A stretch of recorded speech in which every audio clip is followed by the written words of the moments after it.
धनबाद और फूलपुर संसदीय सीट पर 25 मई को वोटिंग होनी है। अब इसे लेकर सभी दलों के बड़े नेताओं का दौरा अब प्रयागराज की तरफ शुरू हो गया है। प्रधानमंत्री नरेंद्र मोदी खुद प्रयागराज आ रहे हैं। वो 21 मई को परेड मैदान में बड़ी जनसभा करेंगे। इसके लिए पूरी तैयारियां की जा रही हैं।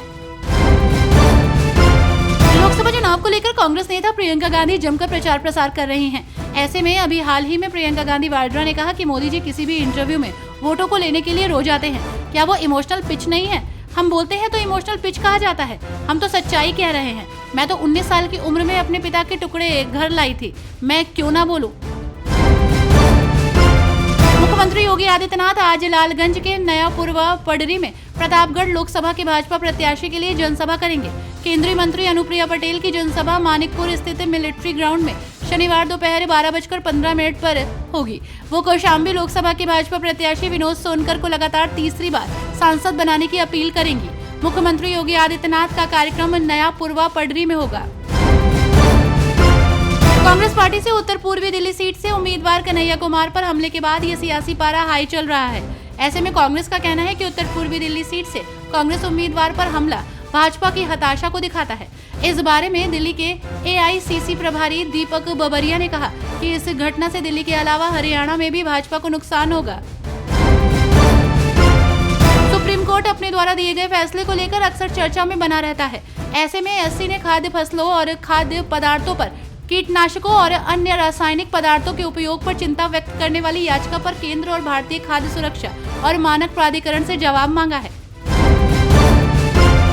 IMS BHU के हृदय रोग विभाग में मरीजों को आवंटित बेड पर भर्ती न करने, MS को हटाने की मांग पर प्रोफेसर ओम शंकर का अनशन 8वें दिन भी जारी रहा।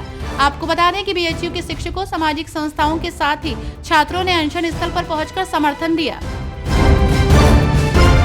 इन दिनों देश में लोकसभा चुनाव चल रहे हैं और ऐसे में आरोप प्रत्यारोप भी जमकर लग रहे हैं। वहीं महाराष्ट्र में संजय राउत ने PM मोदी के खिलाफ एक विवादित बयान दिया था। अब इस बयान को लेकर उन पर केस दर्ज किया गया है। दरअसल औरंगजेब के जन्म स्थान का जिक्र करते हुए प्रधानमंत्री नरेंद्र मोदी का जिक्र करने पर संजय राउत के खिलाफ मामला दर्ज किया गया है। आपको बता दें कि ये केस अहमदनगर में दर्ज किया गया है। 5वें चरण की वोटिंग से ठीक पहले कांग्रेस अध्यक्ष मल्लिकार्जुन खड़गे ने PM मोदी के चुनावी बयानों पर एक के बाद एक सिलसिलेवार जवाब दिया।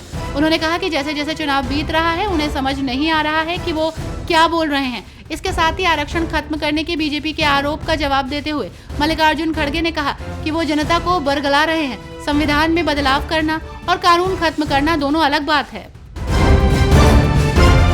लोकसभा चुनाव के बीच लगातार प्रचार प्रसार चल रहा है और ऐसे में कई नेता बड़े बड़े दावे कर रहे हैं। तो वहीं मनसे अध्यक्ष राज ठाकरे की पत्नी शर्मिला ठाकरे ने महाविकास आघाड़ी पर बड़ा बयान दिया है। उन्होंने दावा किया कि आने वाले समय में महाराष्ट्र का भविष्य उज्जवल है।